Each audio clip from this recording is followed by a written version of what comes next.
What if I told you that no one, not insults, not betrayal, not even the loudest negativity, can disturb your peace unless you allow it? This story reveals the secret path to unshakable calm, taught by a mysterious old master and learned through powerful life lessons you will never forget. Stay with me, because after hearing this, you may never get angry the same way again. In a quiet village surrounded by golden hills, people often spoke about Master Harun, an old man with a calmness so deep that nothing ever seemed to disturb him. No insult, no provocation, no problem could break his serenity. Some said he was born that way. Others whispered that he had discovered a hidden secret, one that could free anyone from anger forever. One morning, a young traveler named Ayaan arrived in the village. He had crossed deserts and forests searching for one thing: peace of mind. His temper had ruined friendships, opportunities, even his own happiness. When he heard about Master Harun, he said, "If there is someone who can show me how to never be angry again, it must be him." Ayaan walked to the master's small wooden house at the top of the hill. He found Harun sweeping the ground gently, a soft smile on his face. "Master," Ayaan said, slightly out of breath, "I've come to learn your secret. I want to stop getting angry. I want to stop being disturbed by people." The old man looked at him, calm as still water. "Peace," he said, "does not come from controlling the world. It comes from controlling something else."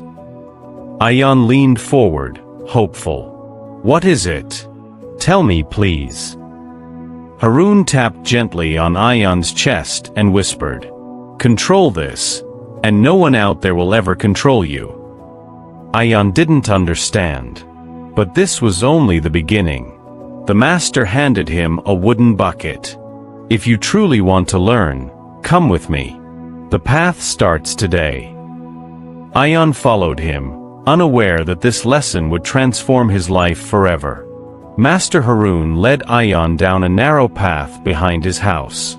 The morning sun warmed the earth, and the birds sang freely, but Ayaan felt tense. He had come for answers, not a walk, with a bucket. When they reached a small stream, Harun pointed to the flowing water. "Fill the bucket." Ayaan knelt down and filled it to the top. The water was heavy, cold, and unstable. He held it carefully. "Now what?" he asked. Harun began walking back toward the hill. "Carry it to the village square." Ayaan frowned. The path was steep, uneven. The bucket sloshed with every step. Villagers glanced at him, amused by the sight of a foreign traveler struggling with water. Ayaan gritted his teeth. He hated being watched. He hated looking foolish.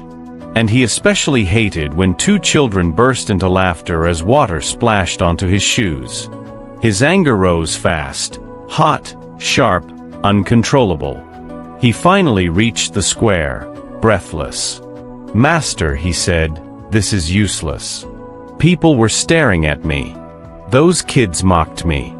I almost shouted at them." Harun's eyes softened. "And why did you almost shout?" "Because they annoyed me." The master shook his head slowly. "No, Ayaan. They only touched the water. You were the one who let it shake your heart." Ayaan froze. Harun continued, "If a bucket spills easily, it is not the wind's fault. It is because the bucket was too full." Ayaan looked down at his trembling hands. "Your heart too is full, of pride, fear, and expectation. That is why a single laugh can disturb you." The young man swallowed hard. He had never thought of it that way. Harun placed a steady hand on his shoulder. "Empty yourself, and no one will have the power to upset you ever again." Ayaan didn't yet understand how to empty himself, but he knew the lesson had truly begun. Ayaan and Master Harun sat beneath an old fig tree at the edge of the village. The air was warm and still, but Ayaan's mind felt stormy. "Master," he asked, "how do I empty my heart, How do I stop reacting? Harun drew a circle in the dirt with a small stick. This, he said, is your mind. Then he tapped the circle, making small cracks. And these cracks are the places where anger enters.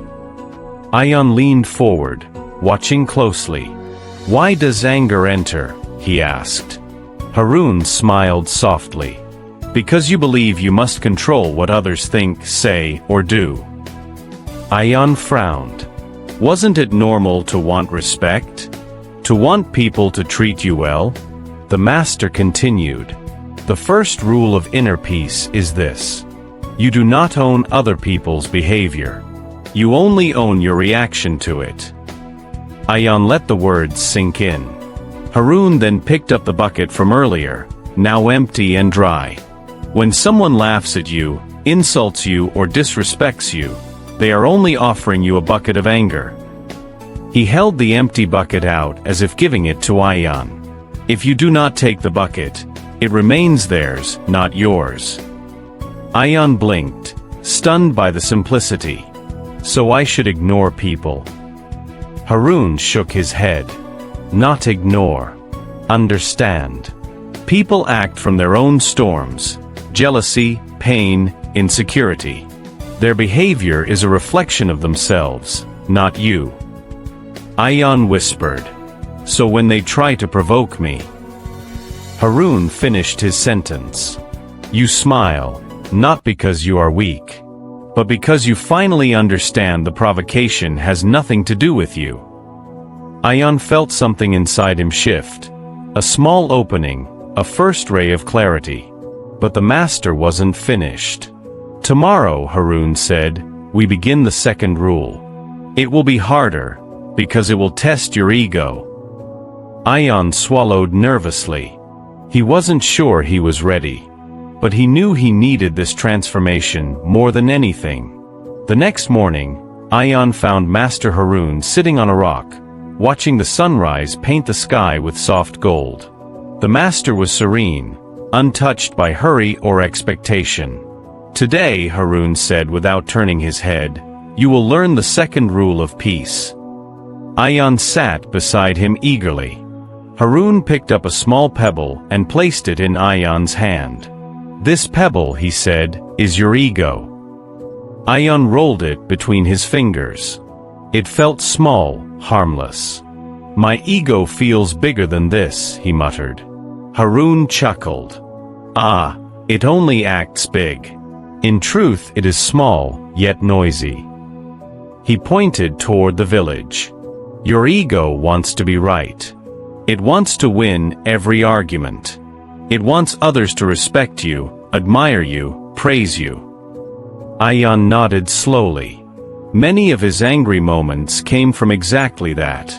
Harun stood up and dusted off his robe. The second rule of peace is this. Let go of the need to win, and you will stop losing your peace. Ayaan opened his mouth to speak, but Harun raised a hand. Today, people in the village will test you. Not because I ask them to, but because life always tests those who seek peace. As they walked back toward the village, Ayaan felt anxious. Would someone insult him? Laugh at him?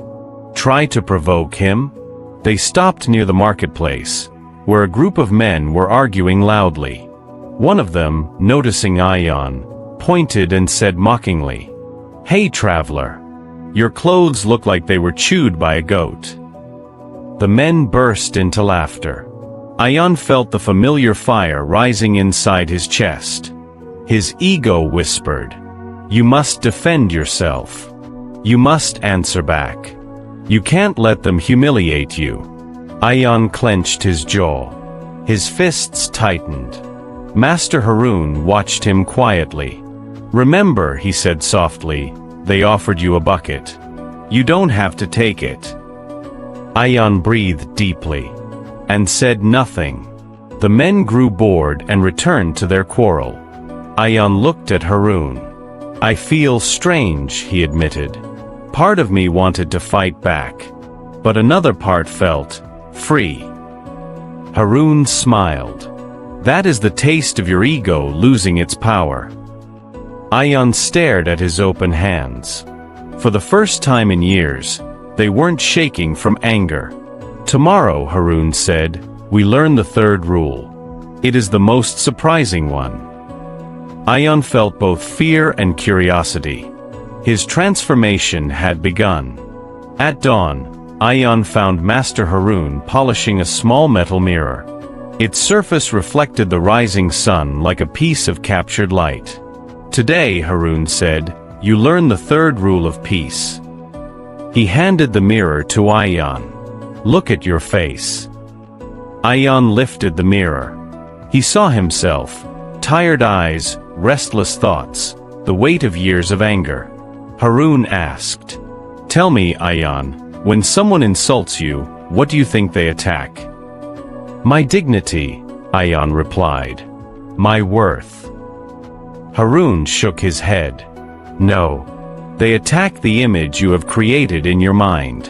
The version of you they see is not the real you. It is only a reflection. He tapped the mirror gently. This is the third rule. What others say about you is a mirror of them, not you. Ayaan frowned. A mirror of them? Harun continued. Yes. A jealous person will see your success as arrogance. An insecure person will see your silence as weakness. A proud person will see your kindness as foolishness. The master pointed at the mirror again. People show you who they are, not who you are. Ayaan felt a chill run through him. Memories flashed, arguments, insults, misunderstandings. All the times he got angry because he believed someone was attacking him. But they were only revealing themselves. Harun then asked, if someone holds a broken mirror in front of you, and your reflection looks distorted, do you become angry at yourself? Of course not, Ayaan replied. Harun smiled. Then why be angry when a broken-hearted person reflects their damage onto you? Ayaan fell silent. His chest felt lighter, as if something heavy was lifting off his spirit. Master Harun placed a hand on his shoulder. You cannot control how people see you. But you can control whether you take their reflection personally. Ayaan took a deep breath. For the first time, he felt a growing stability inside him. A quiet strength he had never known. Harun looked toward the sky.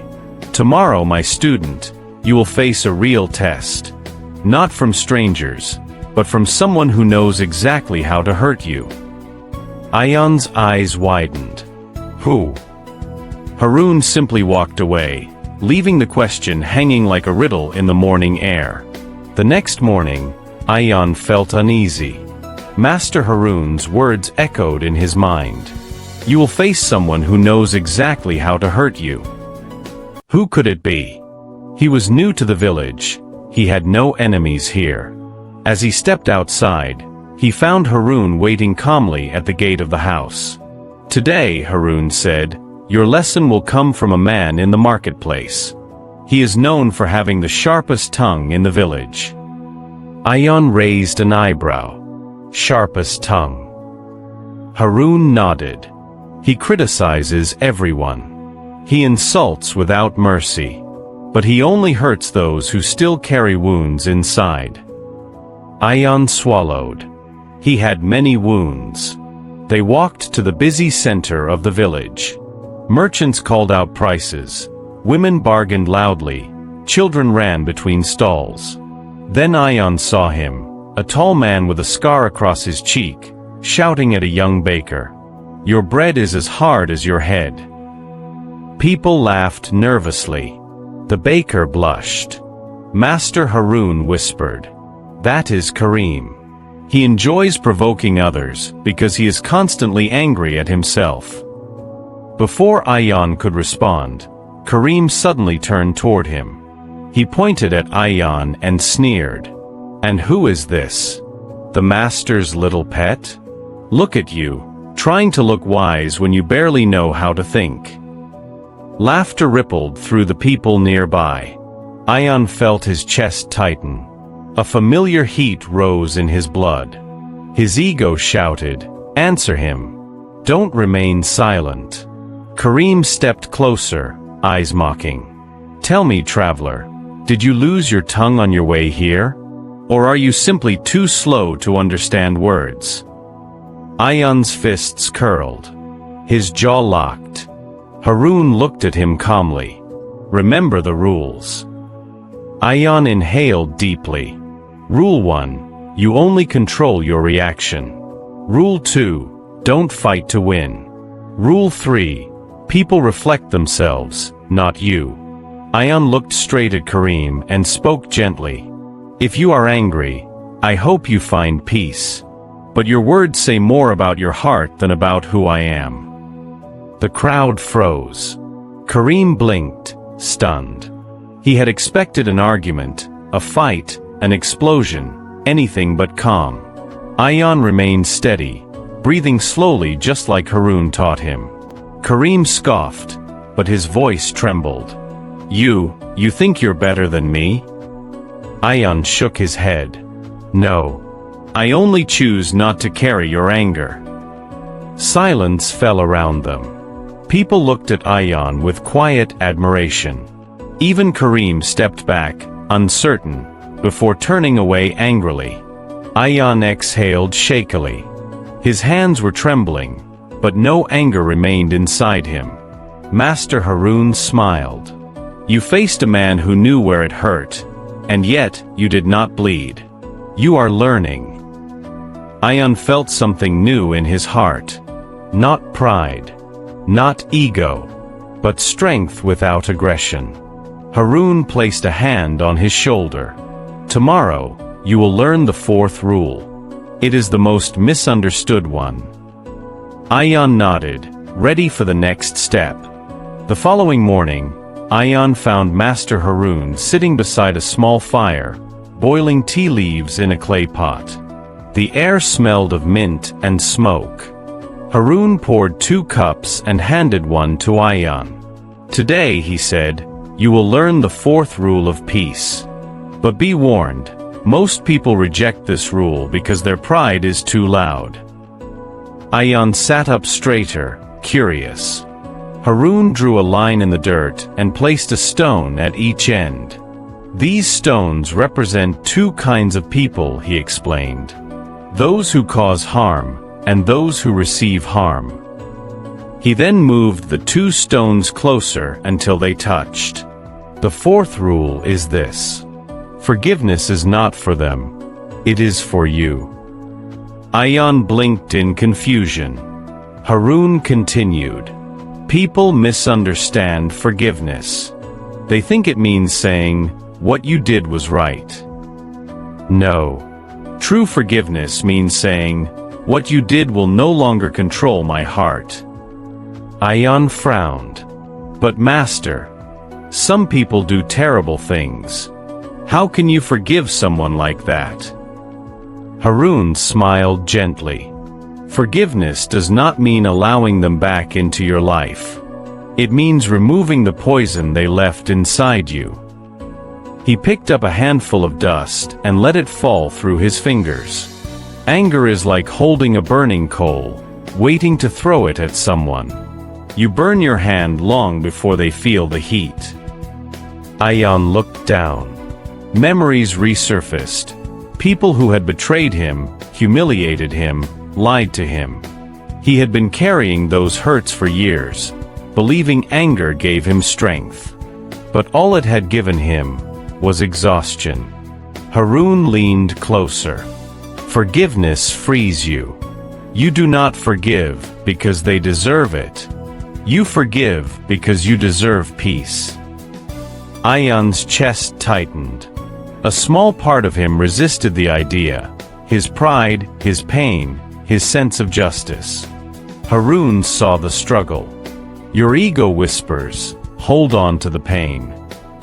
But your soul whispers, let it go. Which voice will you follow? Ayaan closed his eyes. I don't know how to forgive. Harun touched his shoulder gently. You will learn. Tomorrow, your heart will face someone from your past. Ayaan's eyes snapped open. Someone from my past? But I thought no one here knows me. Harun only smiled, a mysterious smile that seemed to hide more than it revealed. Peace will always lead you back to the place where your wounds began. Ayaan felt a chill. Who was coming? What old wound was about to reopen? Ayaan woke before sunrise, his heart heavy and restless. Master Harun's words from yesterday echoed like a warning. Tomorrow, your heart will face someone from your past. But how? He was far from his hometown. No one here even knew his name before he arrived. He stepped outside and found Master Harun waiting with his walking stick. "Come," the master said. "Your lesson is near." They walked toward the village entrance, where a group of travelers had just arrived, dusty from the road, guiding donkeys loaded with goods.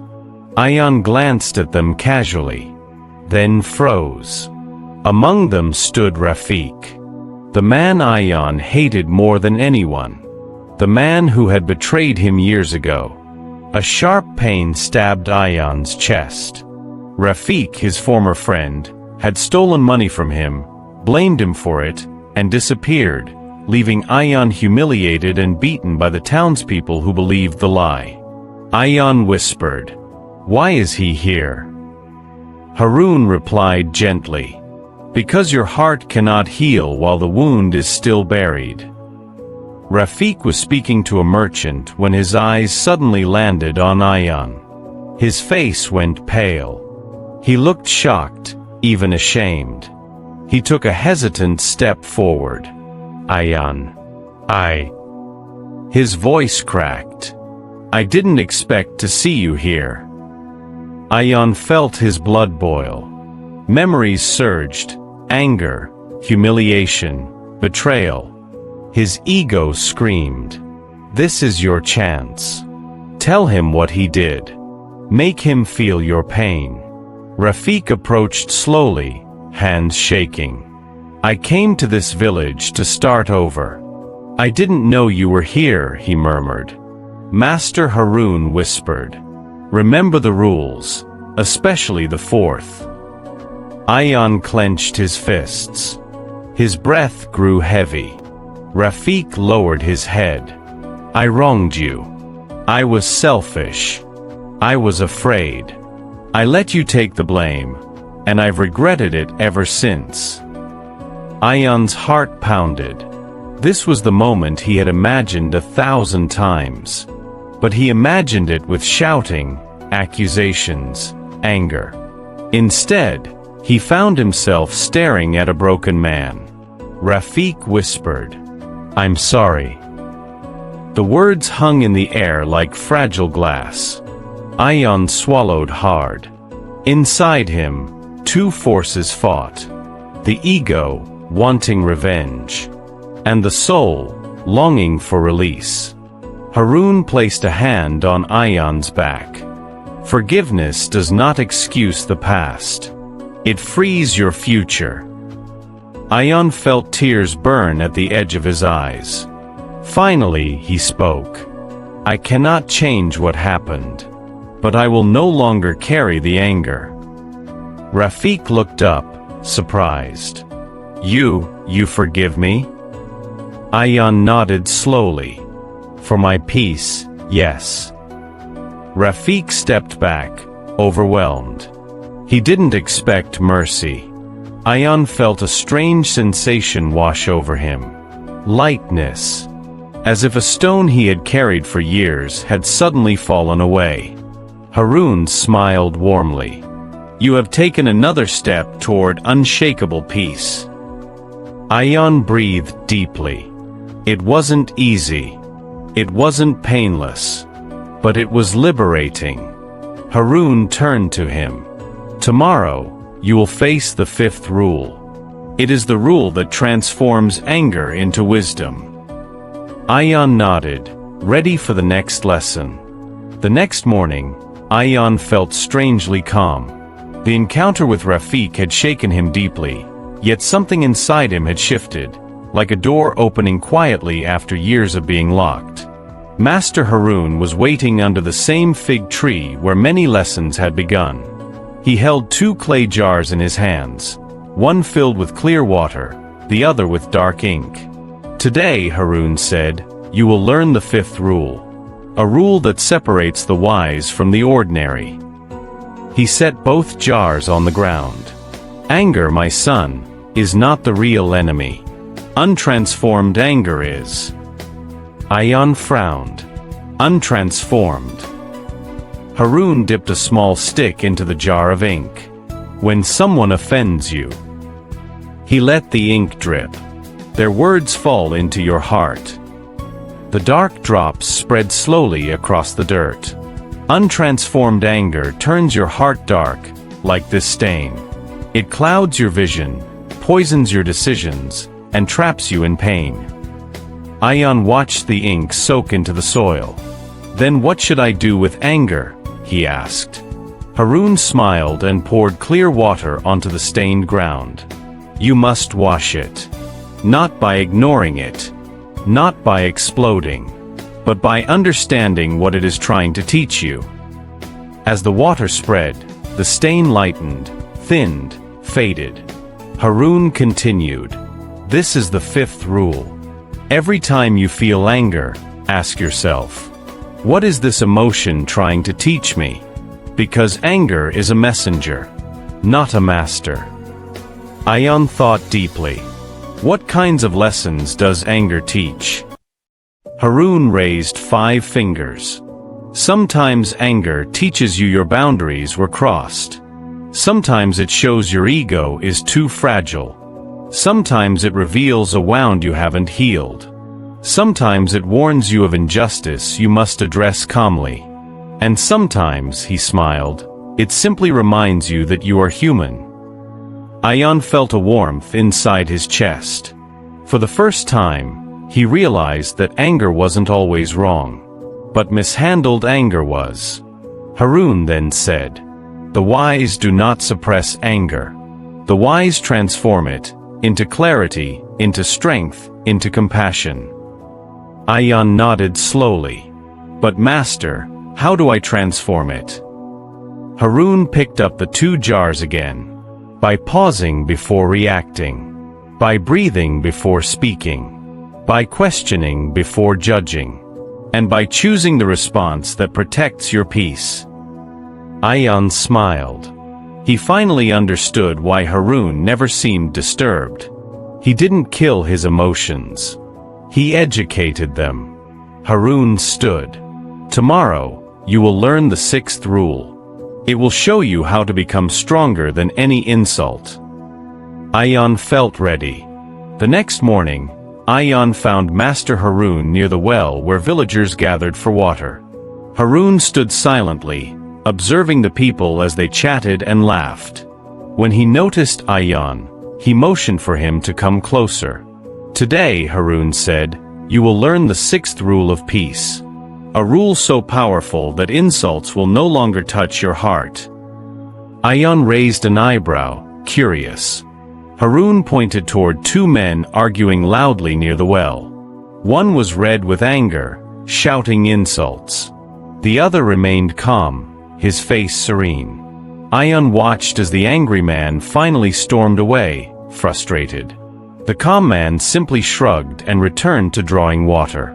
Harun asked, "Why do you think the calm man did not get angry?" Ayaan thought for a moment. Maybe he didn't care what the other man said. Harun shook his head. "No. It is deeper than that. He did not get angry because he did not accept the insult." He picked up a small stone and placed it in Ayaan's hand. "Imagine someone offers you this stone. If you refuse to take it, whose stone is it?" Ayaan answered immediately. "It stays with the person who offered it." Harun nodded. "Exactly. An insult is the same. If you do not accept it, it remains theirs, not yours." Ayaan stared at the stone. Such a simple idea, yet so powerful. Harun continued. This is the sixth rule. Refuse to accept what does not belong to you. If someone throws hate, let it fall at their own feet, not into your heart. Ayaan felt something click inside him. Harun smiled, seeing the understanding in his eyes.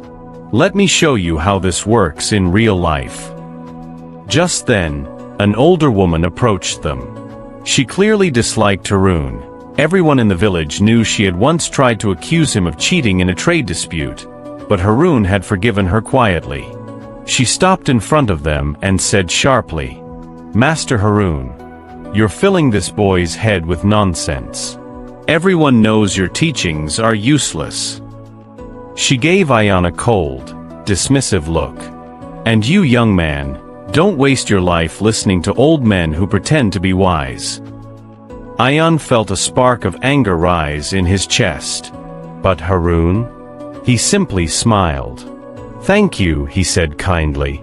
"May your day be peaceful." The woman frowned, confused, then walked away muttering to herself. Ayaan stared at Harun in disbelief. "She insulted you. Why didn't you say something?" Harun turned to him gently. "Because her words were a stone, and I did not pick it up." Ayaan looked down at the stone in his own hand, tightening his grip. "So the power of an insult comes only from the person who accepts it?" Harun nodded. "Yes. Only the insult you accept can hurt you. Everything else remains at the feet of the one who threw it." Ayaan took a slow breath. He felt lighter, stronger, untouchable, almost. Harun placed a hand on his shoulder. "Tomorrow, you will learn the seventh rule. After that, your peace will no longer depend on people, but on yourself." Ayaan smiled, ready for the next lesson. The next morning, Ayaan found Master Harun meditating near the river. The water flowed gently, reflecting the soft colors of dawn. Harun opened his eyes as Ayaan approached. "Today," the master said, "you learn the seventh rule. A rule that teaches you to calm the storm before it becomes anger." Ayaan sat down beside him. Harun picked up a small bowl filled with water and showed it to Ayaan. "Your mind is like this water." The surface was perfectly still. Then Harun dropped a small pebble into the bowl. Waves rippled across the water. "This pebble is a thought. A worry, a memory, a fear, a negative imagination." Ayaan watched the water tremble. Harun continued. "Most people believe anger comes from others. But anger comes from the storm inside your own mind." He handed the bowl to Ayaan. "This is the seventh rule. Do not believe every thought that enters your mind." Ayaan frowned. "Not believe my thoughts." Harun nodded. "Your mind creates stories, many of them false. He disrespected me. She hates me. They are laughing at me. I'm not good enough." These thoughts are not always the truth. They are pebbles disturbing your inner water.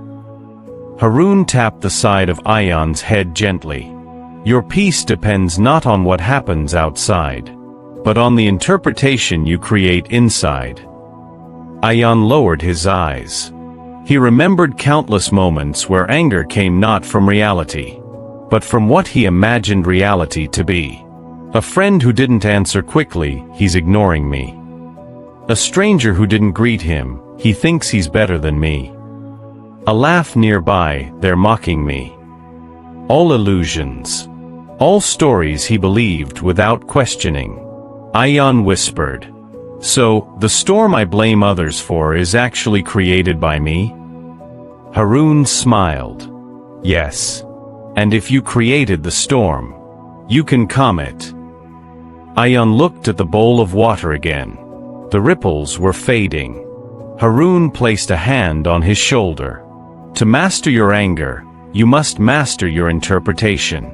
Before reacting, always ask, is this true, or just a story I am telling myself? Ayaan nodded slowly. He felt humbled and empowered. Harun stood. Tomorrow, you will learn the 8th rule. It is the rule that makes you invincible to people's opinions. Ayaan breathed deeply, ready for the next step. At sunrise, Ayaan found Master Harun calmly feeding birds near the old stone wall. The village was quiet, the air cool, and the sky slowly brightening with soft morning light. Harun turned toward Ayaan with a warm smile. Today, he said, you learn the 8th rule. A rule that frees you from one of the heaviest burdens a human can carry. Ayaan sat beside him. What burden? Harun picked up a small wooden box and placed it in Ayaan's hands. Open it. Inside was a single feather. Ayaan looked confused. A feather. Harun nodded. This feather represents other people's opinions. He then lifted a heavy stone from the ground. And this stone represents how people carry other people's opinions. Ayaan's eyes widened. The difference in weight was shocking. Harun continued. The 8th rule is this. Never allow someone else's opinion to weigh more than your own truth. He placed the feather on Ayaan's palm. Opinions, Harun explained, are light, ever-changing, and often meaningless. Yet people treat them as if they are stones, heavy, solid, destructive. Ayaan nodded slowly. Harun asked, do you know why insults or criticism used to anger you? Ayaan thought for a moment. Then he whispered, because I believed them. Harun's eyes softened. Exactly. You gave their words more weight than they deserved. You turned feathers into stones. He dropped the heavy stone back onto the ground with a thud. The sound echoed like a warning. Ayaan stared at the feather in his hand. It was almost weightless, easily carried, easily blown away. Master, he said, how do I stop giving weight to their opinions? Harun lifted a finger. By knowing yourself so well that no one can tell you who you are. By replacing their judgment with your truth. By remembering that every opinion is shaped by that person's own fears, wounds, and ignorance. He leaned closer. If someone calls you worthless, it reflects their mind, not your value. If someone calls you foolish, it mirrors their insecurity, not your intelligence. Ayaan felt something powerful awaken in him. A sense of inner authority he had never known. Harun stood up. When you stop giving weight to their words, you become impossible to disturb. Ayaan placed the feather back in the box, carefully, respectfully. He finally understood. Peace was not just a reaction. It was a decision. Harun placed a hand on his shoulder. Tomorrow, you will learn the 9th rule. It is the rule that protects your heart from negativity, even when the world is loud. Ayaan felt stronger than ever. The next morning, Ayaan found Master Harun near the village gate, watching travelers come and go. People were shouting prices, arguing about deals, calling across the street. The air was filled with noise and tension. Harun gestured for Ayaan to follow him. Today, he said, you learn the 9th rule. A rule that protects your heart even when the world around you is chaotic. They sat on a stone bench overlooking the busy road. Harun handed Ayaan a small cloth pouch. Open it. Inside was cotton. Ayaan blinked. Cotton? What is this for? Harun smiled. When the world becomes loud, you must learn to quiet it inside you. Ayaan frowned. But I can't block out the world forever. Harun shook his head gently. You are not meant to block the world. You are meant to stop letting the world enter you. He pointed at the noisy street. This is the 9th rule. Choose what deserves space in your mind.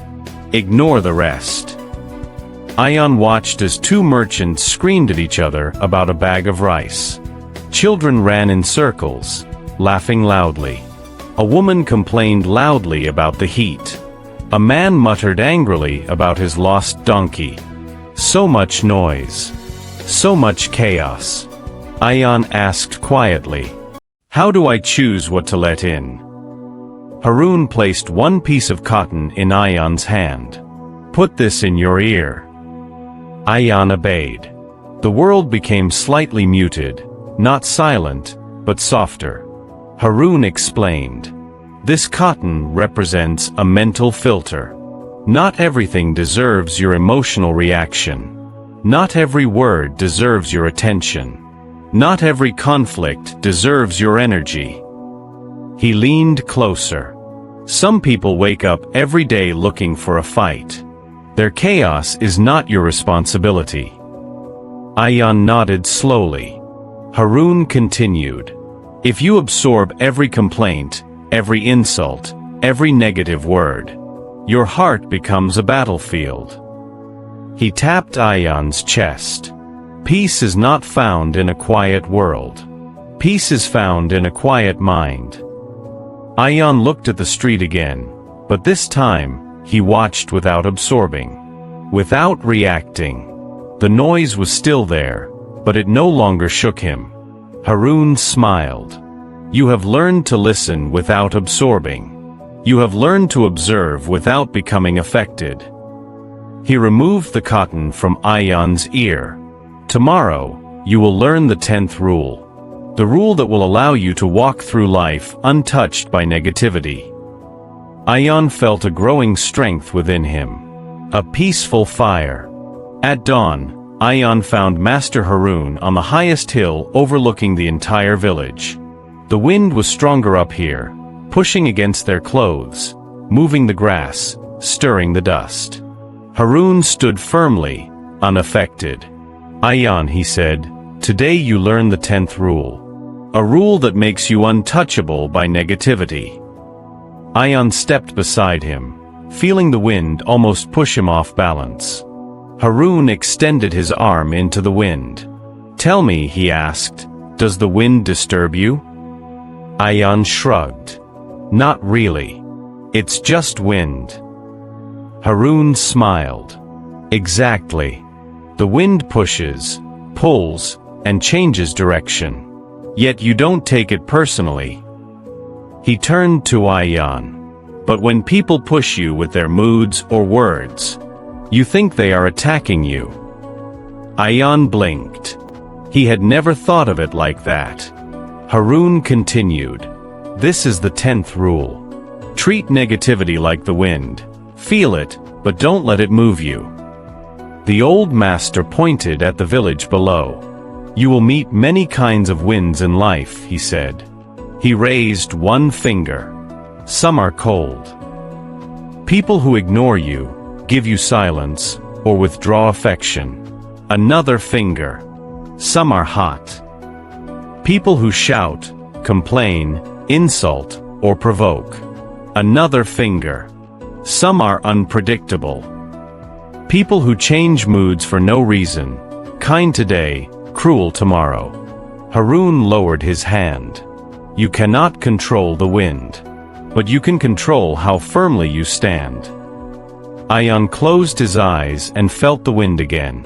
It brushed against him, but it did not uproot him. Harun gently tapped Ayaan's chest.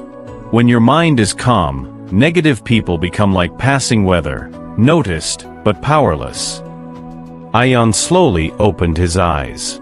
"So I should just let negativity pass through me?" Harun nodded. "Yes. Do not hold it. Do not fight it. Do not collect it." He spread his arms slightly, letting the wind push against him. Just let it pass, like the wind through an open window. Ayaan felt something shift inside him. A sense of freedom he had never known. Harun smiled with pride. "Tomorrow, you will learn the 11th rule.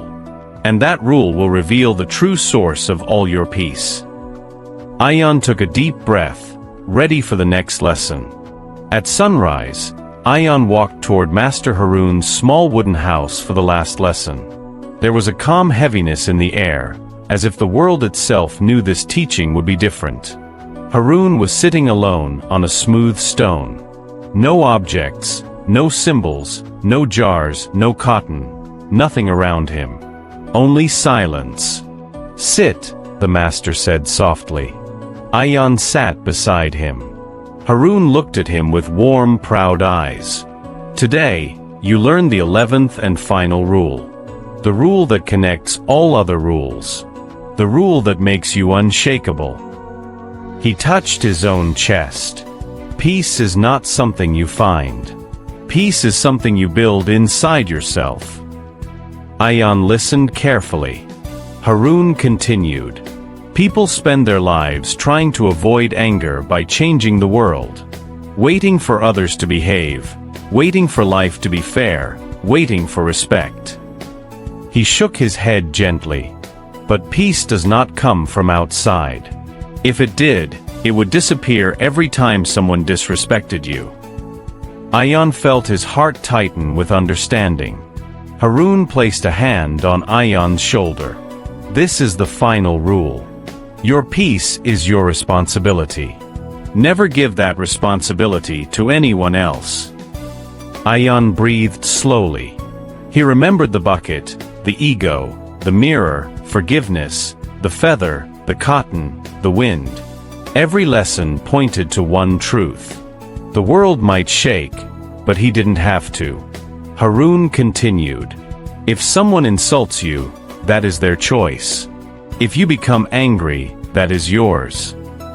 If someone betrays you, that is their action. If you hold a grudge, that is yours. If someone spreads negativity, that is their wind. If it uproots you, that is your weakness."